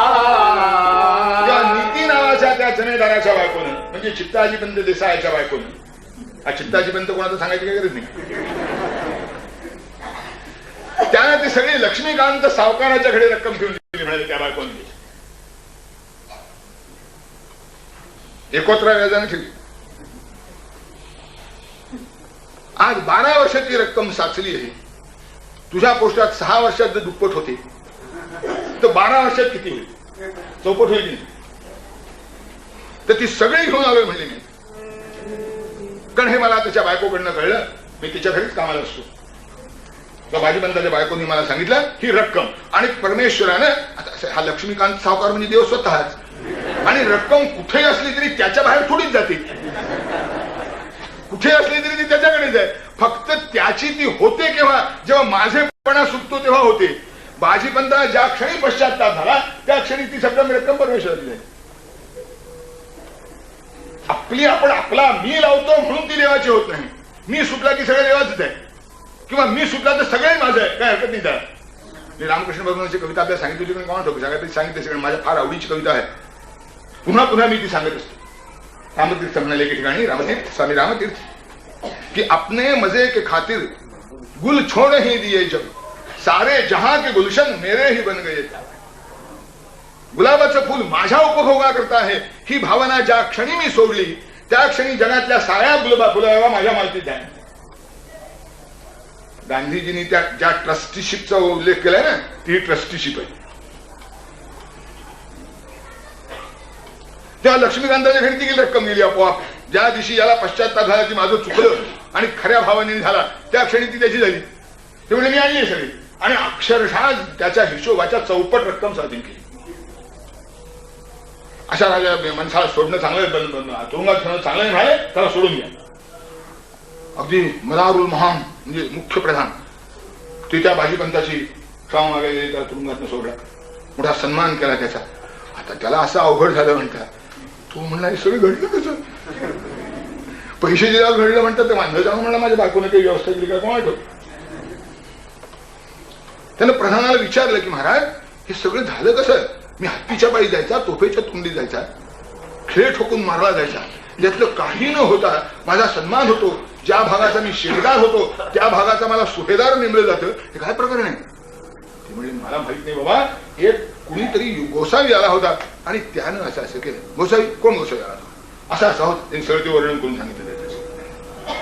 असं बाजी पंताला आता त्या गोसाव्याच्या दर्शनाची अशी ओढ निर्माण झाली की तो सन्मान, तो सत्कार, ते नियुक्त पत्र ते सगळं त्या प्रधानाच्या हातात तसंच राहिलं आणि बाजी पंत त्या गोसाव्याला हुडकायला बाहेर पडला. परमेश्वरांनी विचार केला की एकदा तरी याला थोडा झटका द्यावा आणि म्हणून परमात्मा त्या एका गल्लीमध्ये भिक्षा मागत हिंडत असताना यांनी मागून पाहिलं, धावत गेला हा आणि पाय धरून विचारलं की तू कोण पुण्य पुरुषा येथे आलास सोडण्या मनशी, प्रभू म्हणे तो कांतेचा नवकर पुढतील विचारणे मजसी. पुण्यपुरुषा तू कोण? मी उष्टी हाताने कधी कावळा मारलेला मला लक्षात नाही मिळाला किंवा माझ्यावर कोणी उपकार करेल अशी शक्यताच नाही. असा कोण कनवाळू निष्काम प्रेम करणारा तू आहेस की माझ्या उद्धाराकरता इथपर्यंत आलास? काय प्रकरण आहे? तेवढी आवश्यक गोष्ट मी केली. माझा संबंध आहे तुमच्या घराशी. नाही कसा? मी तुझ्या बायकोचा नोकर आहे माझ्या. हा, बायकोचा नोकर आहे आणि मग पगाराला कधी माझ्या पुढे आला नाहीस? म्हणजे आमचा खाजगीकडून पगार होतो. पगार ते काय होता? पोचेल त्याच्या डोक्यात चक्कर आणि असं त्याच्याशी बोलले तर चक्कर हात सोडून दिला आणि भगवान मुक्त झाला. बाजीपंत ते पोतेरन गोसावी, गोसावी पोतेर घरी आपल्या घराकडे यायला निघाले. रामचंद्र परत आले, समाधान सांगितलं आपले चिरंजीव सुटलेत. 2-5 दिवसात येऊन पोचतात. ज्या दिवशी ते पोचायचे होते त्या दिवशी समर्थ पुन्हा त्या बाईच्या घरात. मुक्त गेली पदी रागता दिव्य होऊन गेली, दया वर्णिता श्रीलई वेदवाणी नुरेची कदा रामदासाभिमानी. श्रीराम जय राम जय जय राम. अहिल्या शिळा राघवे मुक्त केली. इतिहास काय असेल ते असो, एक मोठं उत्कृष्ट रूपक आहे ते. दगडासारखे होऊन पडलेले जे लोक असतात त्यांच्यामध्ये जेव्हा सत्कर्मासारखी चैतन्य उभं होतं तेव्हाच ती अहिल्याचा अवतार असतो. ती शिळा पुन्हा कार्यक्षम झाली. समर्थ तेच म्हणतात, अहिल्या शिळा राघवे मुक्त केली पदी रागता दिव्य होऊन गेली. आणि अहिल्यासारखी शिळा उद्धरून गेली म्हणाले श्रीराम जय राम जय जय राम. ती बाईची संतापली. ती म्हणली हा मेळा पुन्हा आला, आता माझ्या नवऱ्याला फाशी होती. ती बाहेर येणार समर्थ आपणूनच तिला म्हणाले, बसली सकाळ सुशीले घालावे पुरण वर्ण लवलाही, येईल आज दुपारी भरता गेहान शोक कर काही. माणसाच्या मनात सहसा चांगलं कधी येत नाही. तुझा नवरा दुपारी रागताची सर्वस्व घात झाला, पतिवाला बंदात पडाया, तुझ कारण झालाच निश्चयेची, तुझ कारण झालाच निश्चयेची. तुझे खरतोडले बाळ माझ्या घराला लागले, तू अमंगलवाणी माझ्या घरात उच्चारलीस, त्यामुळे माझ्या नवऱ्याला काही झाली म्हणाले. नाही तर 12 वर्षात काही झालं नव्हतं आणि आजच काही झालं मेल्या. हा सगळा तुझा प्रभाव.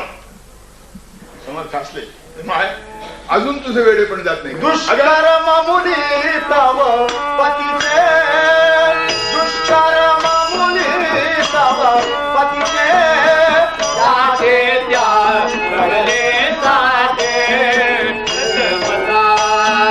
परिधारी तुझ्या अंगणा, परिधारी तुझ्या अंगणा, भाव गर्जना भटण्या निरसिया पाही, रजिया पाही, वरा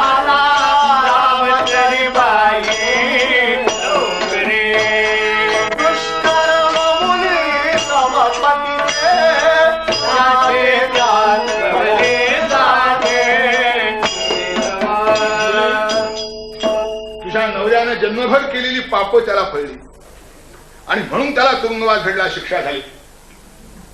पण धन्य तुझं भाग्य की तुझ्या घरामध्ये त्याला भयंकर काही शिक्षा भोगावी लागावी त्याच्या आधी माझ्या रामचंद्राच्या नावाचा उच्चार झाला. त्या पुण्यानं त्याची फाशी टळली, तो सुटला. नाही तर त्याचं काय झालं असतं कोणाचं. म्हणजे मेल्या काय व्हायचं ते कळलंय मला. आता आणखीन काय निराळ व्हायचं. तुझे थोबाड असं बंद व्हायचं नाही, त्याला डाग दिला पाहिजे. आणि म्हणून माऊली घरामध्ये चुरीचं लाकूड आणायला गेली. समर्थांच्या तोंडाला डाग. तिची निष्ठा पक्की होती.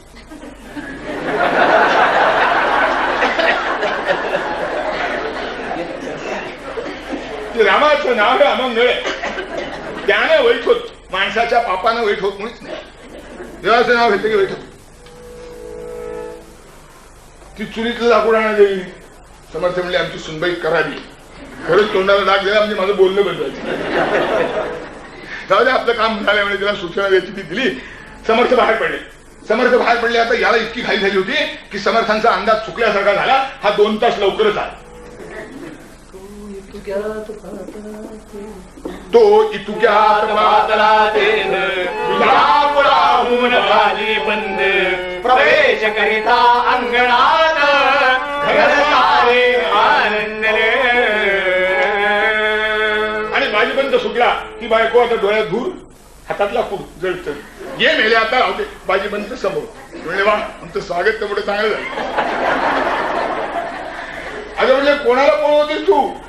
अगं बाई तो आवाज ऐकला, त्यातलं लाकूड सोडून दिलं आणि बाई कडकडून भेटली.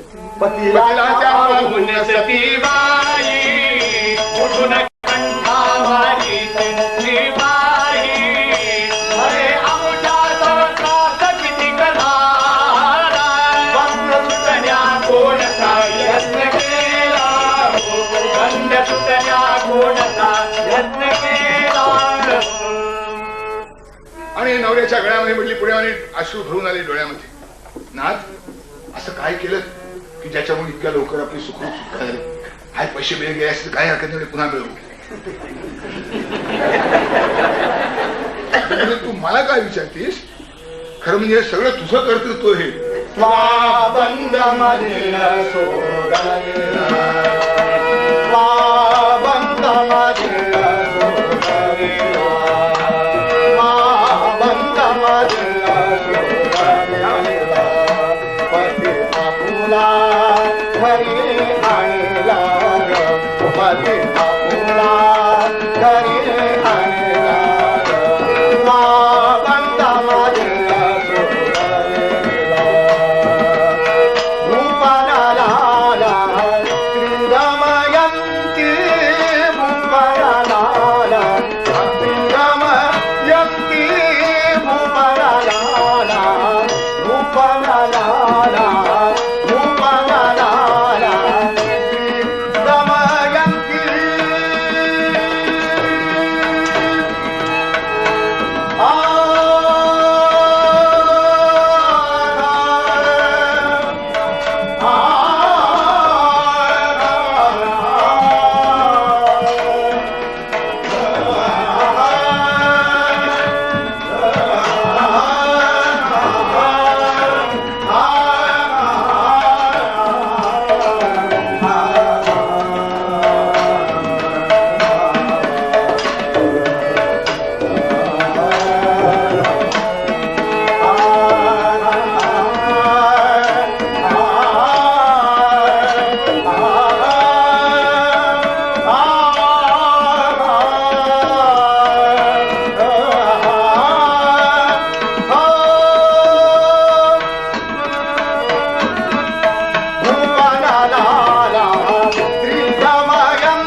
बंध सोडवला असं म्हणाले.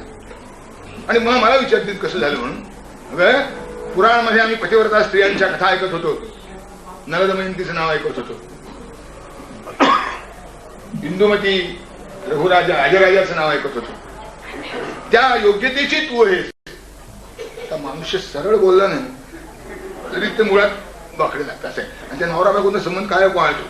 बायको काय म्हणलं की नवऱ्याला उलट वाटतं, नवरा काय म्हणलं की बायकोला उलट. एकमेकांना उलट वाटणं आणि तसंच वागणं हे जणू पती पत्नींचं अविभाज्य लक्षण. आमचा मित्र असा सामाजिक कार्यकर्ता तो एकदा परत आला स्टेशनवर भेटायला म्हणून गेलो तो पुढे जायचा. त्या लग्नाच्या वऱ्हाडातनं तो खाली होता. सगळं डबा सगळ्या लग्नाच्या वऱ्हाडातून होता. तोंडाकडे आता इथे उठत नाही, तू माझ्याबरोबर चालणं पुढे. मग मी त्याच्याबरोबर पुढे गेला. आम्ही शेजारी बसलो होतो. तो म्हणला इथे नवरा बायको कोण आहे तुला माहितीये?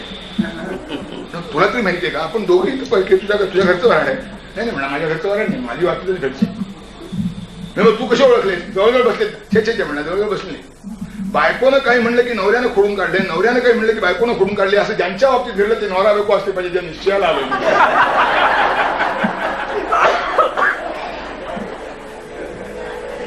पहिल्या दमात होम खेळतच नाही. तसं या बाईला वाटलं की हा मला टोमणे मारतोय.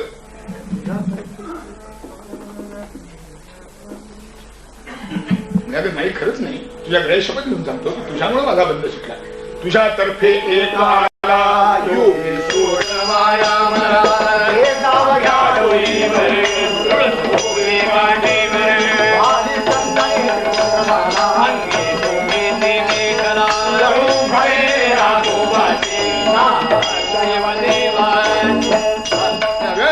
तुझ्यातर्फे गोसावी योगी कुणीतरी आला. बादशाच्या दरबारामध्ये तो आला. राजाला काय सांगितलं कोणा ठेवू. आमचा राजा अतिशय नाठाळ आहे, पण त्याच्या प्रभावाखाली आला. त्यानं मला सोडवलं इतकंच नव्हे, तुम्हाला या प्रांताचा सुभेदार नेमलंय. मी मोठ्या कष्टाने त्याची गाठ घेतली की बाबा तू कोण. त्याने सांगितलं तुझ्या बायकोचा नोकर. पुरा तेजस्वी होता, असा होता तसा होता. सगळं रामदास स्वामींचं वर्णन केलं. आणि गणू म्हणे राघोबाचे त्याच्या तोंडामध्ये रामाचं नाव होतं. श्रीराम जय राम जय जय राम. काय सांगू तुला, त्या महापुरुषाच्या तोंडात राम राम ऐकताना माझ्यासारख्या नाठाच्या अंगावर सुद्धा रोमांच वेळात होते. मी असं हलून गेलो ते ऐकूनच. त्याच्या दर्शनाने कृतार्थासारखं वाटलं. पाय धरून त्याला विचारलं की बाबा तुम्ही कोण, कशा करता माझ्यावर उपकार केले. उपकार करण्याच्या योग्यतेचा मी मुळात नाही, मी नाठाळ आहे. किती भयंकर शिक्षा झाली तरी ती कमी पडावी अशी पातकं मी केली आहेत. आपण मला का सोडवलं. त्याने सांगितलं तुम्ही तुझ्या बायकोचा नोकर आहे. मी विचारलं पगाराला कशा आले नाही. ते म्हणजे पगार खाजगीतून होतो. आणि म्हणलं होतो तरी काय. ते म्हणजे पोतेर. पोतेर म्हटलं ते सगळं वर्णन ऐकलं आणि त्या बाईला अतिशय पश्चाताप झाला. तू योगी आत्ता इथे आला होता. त्यांनी मला जागृत केलं. मी चांडाळीने त्याच तोंड पोळण्याकरता ते लाकूड आणलं होतं. सर किती वेळ झाला. आत्ता म्हणाले 5-6 मिनिटं झाली असतील. सर म्हणाले त्यांच्या भेटीला जाऊ. घरात शिरायच्या पूर्वी बाजीबंत बाहेर पडला. बदलण्याचं लक्षण आहे की आता बदलला आहे, आमूलाग्र बदलला आहे. बाजीबंत बाहेर पडला. समोरच्या पुढच्याच गल्लीत होता. श्रीराम राम जय राम जगन्निवासा सीतापते सुरवरे जगति विलासा. हे रावणांत विभो रघुराज रामा दासा गणूष करजे भवहातराय. श्रीराम जय राम जय जय राम. वंदना ऐकली. दोघं धावत निघाले. त्या बाईनं आपले हात आपटून घेतले. देवा माझे हात का झडले नाही. कान हात घे झडले गडे वाईकार करू असे म्हणून की निर्णय वाईकार करू. हात साधू दैगे हाती हातावदला उद्धरण्याची दैनात्याने क्रीडत त्याची ओळखिले कसे पडळ पडे. कान हात हे झडले गडे सुखद नाम घेता राग आला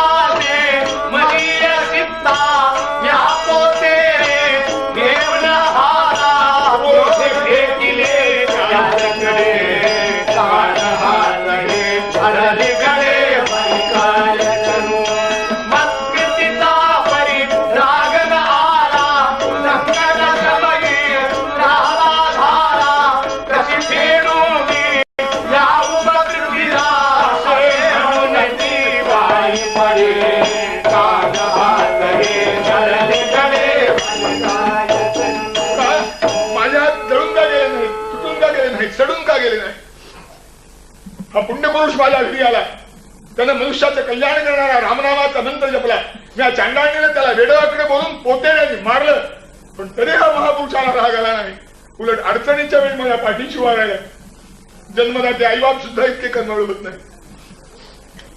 त्या पुरुषाने माझे सगळे अपराध पोटात घातले आणि शेवटी संरक्षणाला तोच धावून आला. बाकी कुणी आमच्या संरक्षणाला धावलं नाही. मी स्वतः सुद्धा हालचाल केली नाही. घट्ट जवळ गेली, दोघांनी पाय धरले, समर्थांच्या पायावर डोकं ठेवलं आणि ढसा ढसा ढसा ढसा आपल्या अश्रूंना मोकळी वाट करून दिली.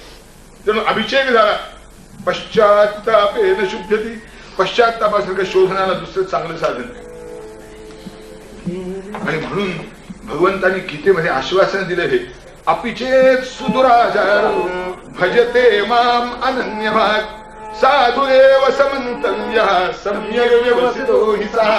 या अपिचेत दुराचार बरं, साधुरेव समंतव्य हे सोपं आहे, चांगली गोष्ट आहे. सगळं करावं खुशाल साधू म्हणून मिळवावं.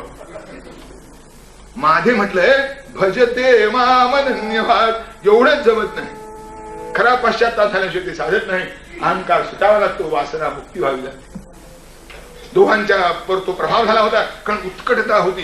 ज्यांच्या हृदयाला उत्कटता आहे ते जरा बदललं की इकडचं तिकडे झालं. दोन्ही समर्थांचे घट्ट बांधले. महाराज आता सन्मार्ग दाखवा. समर्थांना हसायला दोघांच्या पाठीवर हात ठेवला. त्यांना आपल्या पोटाशी धरलं.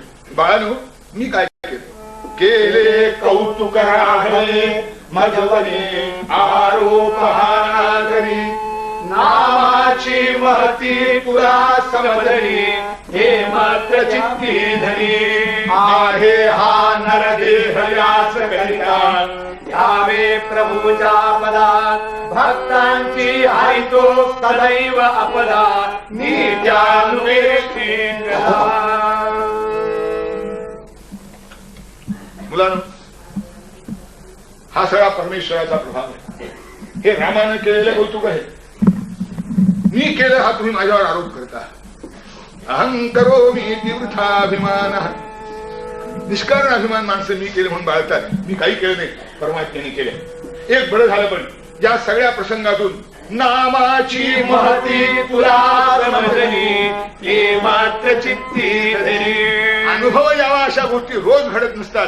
केव्हा तरी एखाद्या मनुष्य शहाणा व्हावा असा अनुभव येतो आणि तेवढाच पकडून अनुभवावर शहाणपणाने घालावा लागतो. रोज तसं घडत नाही. तेव्हा या निमित्तानं का होईना नामाची महती तुला समजली, ते मात्र चित्ती धरी. आपण मनुष्य म्हणून जन्माला आलो. आहे हा नरदेह याच करिता, ध्यावे प्रभूच्या पया. अरे तो मागे एकदा उभा राहिला. भक्तांची हरिको सदैव अपदा, नीचानुपेक्षी कदा. उपेक्षी कदा रामदासाभिमानी. जय जय रघुवीर. एक नाही, दोन नाही, 10 श्लोक आहेत. नुपेक्षी कदा रामदासाभिमानी. समर्थांनी कळवळून पुन्हा पुन्हा सांगितलंय की अरे देवाचं नाव घ्या, देव मस्तकी धरावा, अवघा हलगल्लोळ करा.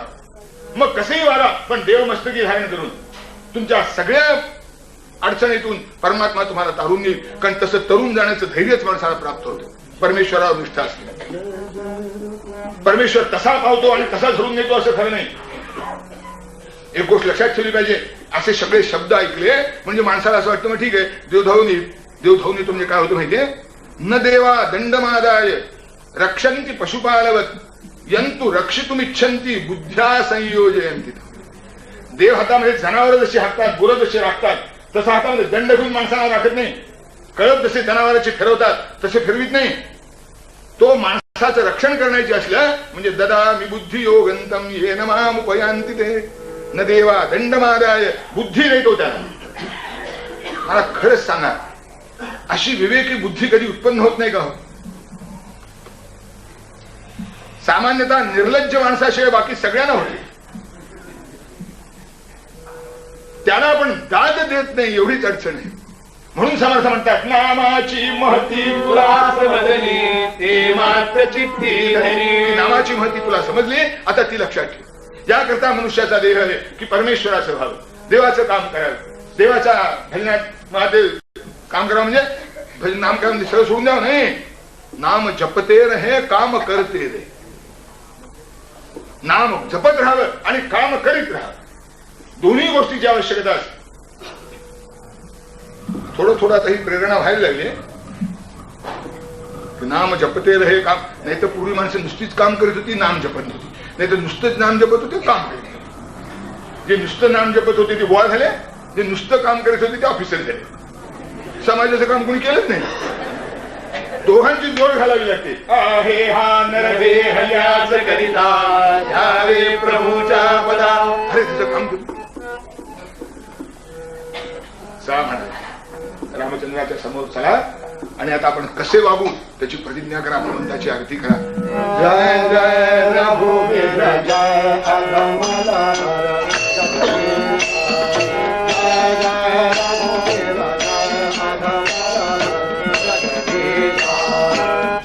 जानकी बड़े जय जय रघुवीर जय अगमल हर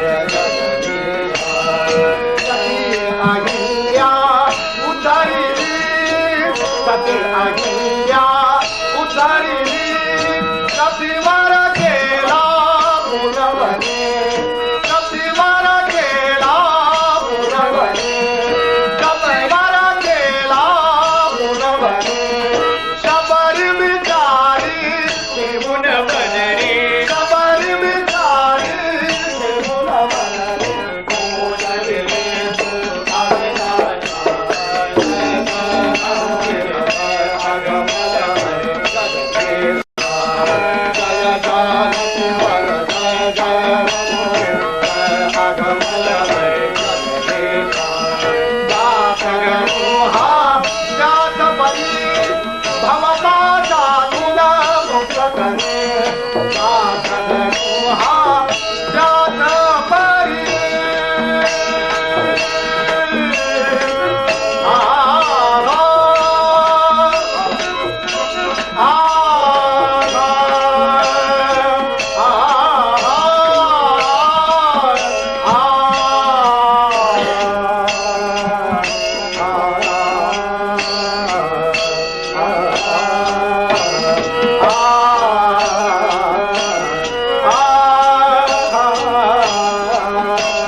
परमेश्वराची मंगल आरती केली. आता म्हणली इथंच राहतो. आम्ही रामदासी होतो म्हणले. अरे रामदासी व्हायला म्हणजे भगवत कपडे घातले म्हणजे थोडं पांढऱ्या कपड्यात सुद्धा जास्त चांगला रामदासी होता येतो म्हणे. फक्त एकच गोष्ट लक्षात ठेवली पाहिजे. आल्या संसारी संसारी होई दारा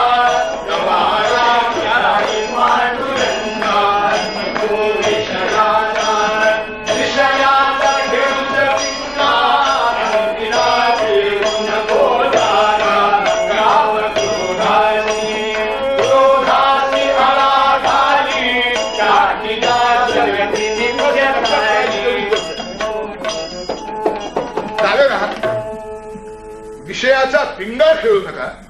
आवश्यकतेप्रमाणे विषयाचा भोग अवश्य घ्या. तुम्ही त्यागाच्या मागे लागलात तरी सुद्धा भोग मागे लागेल म्हणे. तुकारामांचे एक अहंग आहे.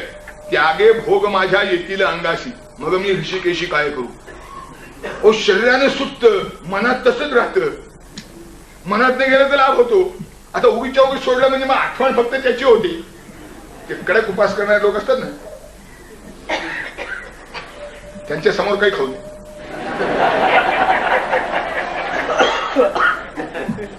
त्यांचं सगळं लक्ष बेटे हो खाऊन घ्या.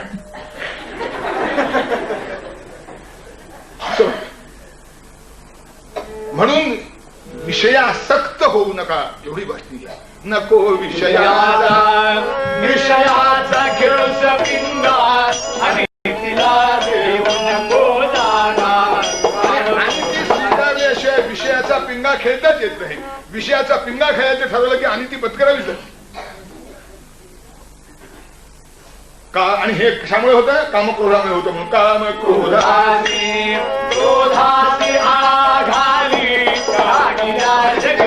सोपं त्यात काय अवघड आहे? पण हेच माणसाला आवडलं. आणि त्याचं एकमात्र कारण आहे आपण कशा करता जन्म धारण केला आहे आणि आपलं कर्तव्य काय आहे हे मनुष्य लक्षात घेत नाही.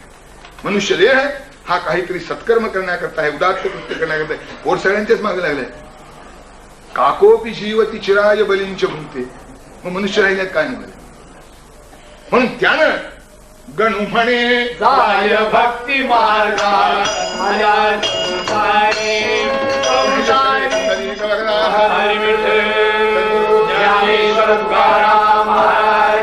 सगळे जे उत्सव महोत्सव करतो हे विसर भोळ्याला स्मरण गाठीसारखे आहे. ते सगळं स्मरण व्हावं, केव्हा तरी ते डोळ्यापुढे यावं. संत महांतांची चरित्र पुढे असावी, त्यांचे आदर्श पुढे उभे राहावे, म्हणजे जीवनाला योग्य ते मार्गदर्शन मिळतं. म्हणून हे सगळे आपण उद्योग करतो. आज समर्थांची तुम्ही तिथे आहे तेव्हा त्यांचं नाम आपण एकदा घेऊ पुन्हा. रामदास कल्याण जय गुरु रामदास कल्याण, रामदास कल्याण जय गुरु रामदास कल्याण, रामदास कल्याण जय गुरु रामदास कल्याण, रामदास कल्याण जय गुरु रामदास कल्याण. ज्ञानेश्वर माऊली ज्ञानराज माऊली ज्ञानेश्वर माऊली ज्ञानराज माऊली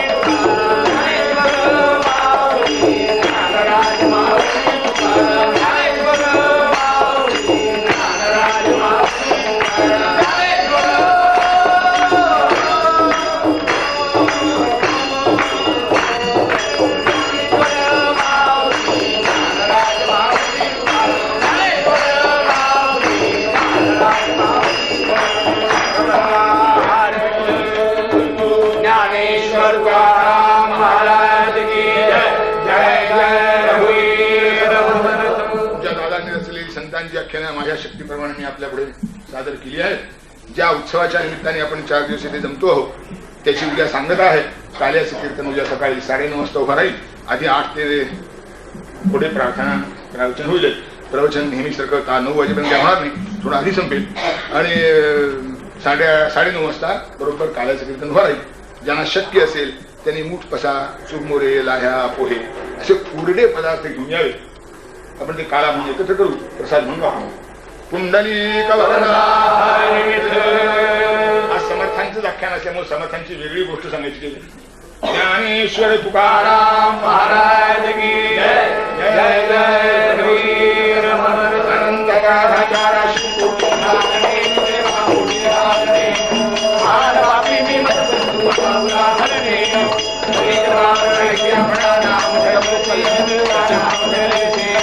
आता मुका उपेक्षिणे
कल्याण जय गुरु रामदास कल्याण कल्याण जय गुरु रामदास कल्याण